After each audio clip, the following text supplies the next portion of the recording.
Hi, everyone. My name is Mr. Brown. I'm the College and Career Counselor at Conan High School. Today, I'm going to be speaking with you about the college search and admission process for juniors, the class of 2022.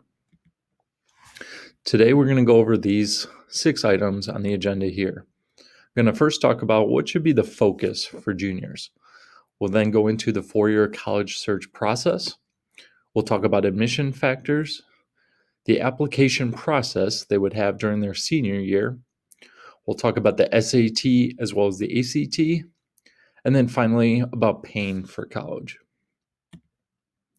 So the focus for juniors should definitely first be their grades. GPA is going to be the first factor that colleges will look at. So getting good grades during their junior year, as well as having good grades from sophomore and freshman year, will be really important when they go to apply to the 4-year colleges they're considering.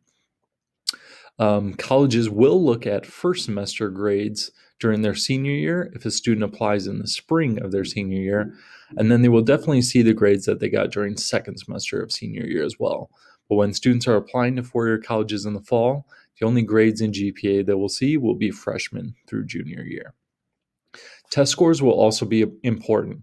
This is a little bit different this year with seniors due to COVID-19. But we're predicting and hopeful that in the spring we can offer an SAT test for current juniors. So doing well on the SAT test is something that will be important as well during their junior year. And then third thing here is just visiting colleges and meeting with college admission reps. I'll talk in a little bit about how students meet with college admission representatives, but then going and driving through college campuses, getting a feel for what that college would be like, is also crucial during junior year. So how do we figure out that perfect school for us? We talk about all these different factors when we're trying to find the right fit for our students. First being the size. Does your son or daughter want to go to a really big school? Or do they want to be at a smaller school similar to the size of the District 211 school that they're at? Getting a feel for, do they want that big campus with a lot of sports and things going on? Or do they want to have a class size of 10, 15, 20 students? Definitely a very important factor here. Next would be rigor and selectivity. We want your son or daughter to go to a school that's going to challenge them, but not overwhelm them. So finding that right fit of a school that's going to challenge them. Next would be distance. Do they want to stay in Illinois? Do they want to stay really close to home? Do they want to be in the Midwest? Do they want to go to the East Coast or West Coast? That's something to consider, along with the setting in the town. Do you want to be in a large urban city like Chicago or Milwaukee? Or would you rather be at a typical college campus a little bit further away from a downtown area? Private versus public is also something to consider. Generally, your private colleges are much smaller than a public university. They are much more expensive at a private university, but they do offer a lot more scholarships traditionally than public universities. You have to make sure that the college you're attending has the major you're thinking about going into. So you want to make sure you're going to study what you want to study at that school. Is social life and friends, if that's something that's important to your son or daughter. School environment and religion, if that's another important factor. If there's any special services, such as 504 accommodations or IEP accommodations that your son or daughter needs. And then last here is cost. Obviously, we have to be realistic about being able to afford the 4-year college, but don't let it prevent you from applying, because sometimes applying can lead to earning certain scholarships, which could make that school much more affordable for you. The last 2 pieces here, if you're unsure about a major, find that perfect school then. If you know for sure you want to go to a 4-year college, but you're not sure what you want to do, then make sure you're really researching that perfect school for you. If you need a list of schools for your major, make sure to speak with your counselor and we can find some schools that offer the major you're thinking about. One thing we recommend for students and parents is to take what we call a 3-hour tour around Hoffman Estates in the Chicagoland area.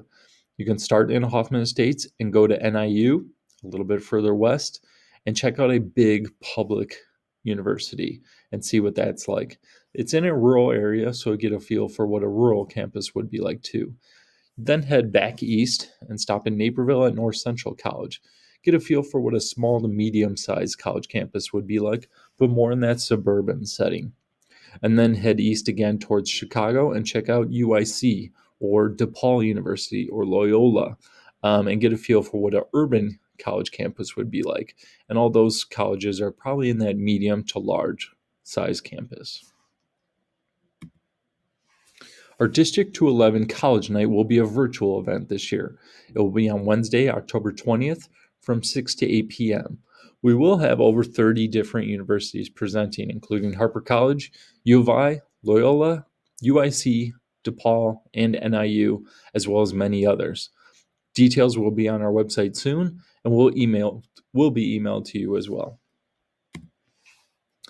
Now let's talk about admission factors. So this is what it takes to get into those colleges that you start to think about applying to. Like I mentioned before, grades and GPA is the top factor about getting into a university. So that'll be the first thing they look at.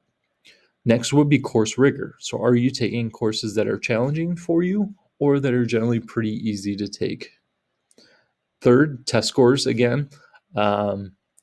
A little bit different this year, but for next year, we're hopeful that we can get all of our juniors to take an SAT in the spring. So that'll be the third factor. Fourth, student interests. So what are your hobbies? What sort of sports or clubs are you involved in? Fifth, there should be an essay for most schools. So they'll have you write about why you want to go into the major you think about, or maybe why you're applying to that school. Sixth, letters of recommendation. So most schools require at least one or two letters of recommendation from a teacher, a coach, a club sponsor, or maybe an employer. And then lastly, again, similar to student interest, your extracurriculars. But what's most important here is that you have some sort of leadership experience within that.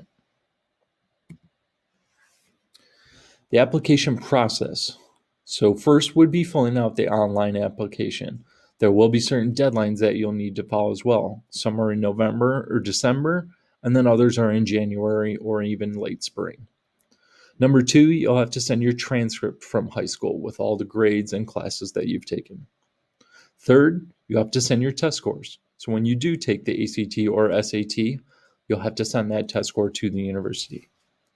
Number four, send letters of recommendation. So if they do require letters of recommendation, you would either upload them online or send them through the mail. Number five, personal statement or an essay. This again would be something you'd complete within the online application, but you would respond to the question that they have. Number six, there's usually a small fee, hopefully small, could range anywhere from $10 to $15 to all the way up to $75 depending on the university. And number seven, look for an application checklist. So usually when you complete the application, they'll have a checklist of all the materials they need. Print that off and keep that with you so you make sure you turn in all the items that they're looking for. And lastly, at the bottom there, only send what is required or optional. If they don't need letters of recommendation, don't send them. If they don't need a personal statement, don't send it. Only send what is required or optional. If it's optional, then definitely send it if you have it. This next slide here talks about the SAT versus ACT. There are benefits to taking one or the other. Our state required test is the SAT. So hopefully, like I mentioned, all of our juniors will take an SAT in the spring. How many times should I take it? As many times as you can and that you want to. There is a cost associated with taking it outside of school. The one that you take in school during school hours is paid for by the district and the state. But if you can take it outside of school on a Saturday, definitely take it as many times as you can.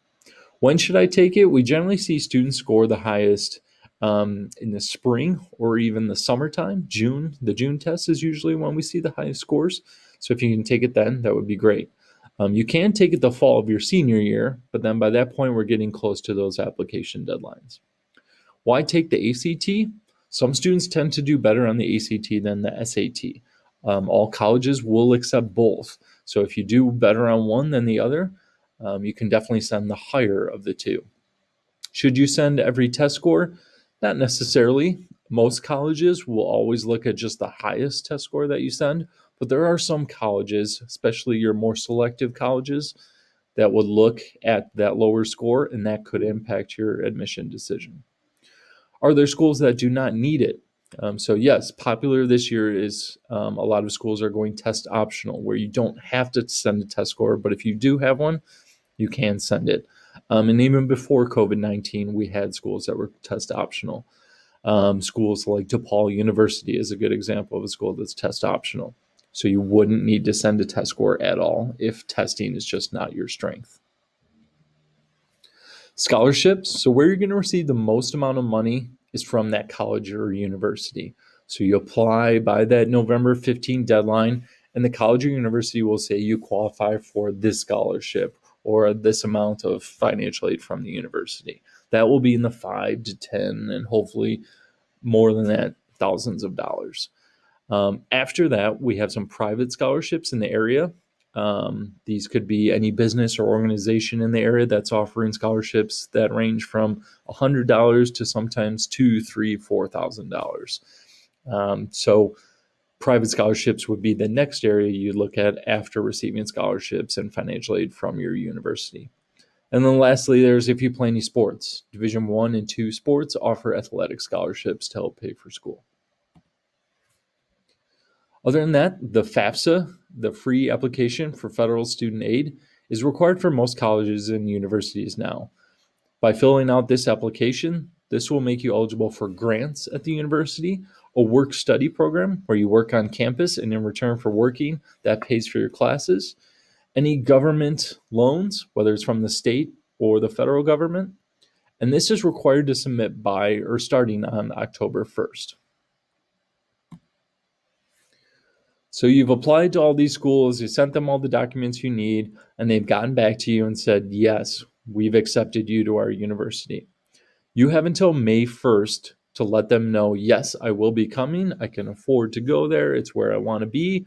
Or no, I am not coming to your school. I've decided to attend another school instead. But say you get accepted in January, you have until May 1st to figure out, yes, this is the perfect school for me. If you'd like to discuss the application process further, appointments are available with your counselor. Thanks so much. Take care and good luck.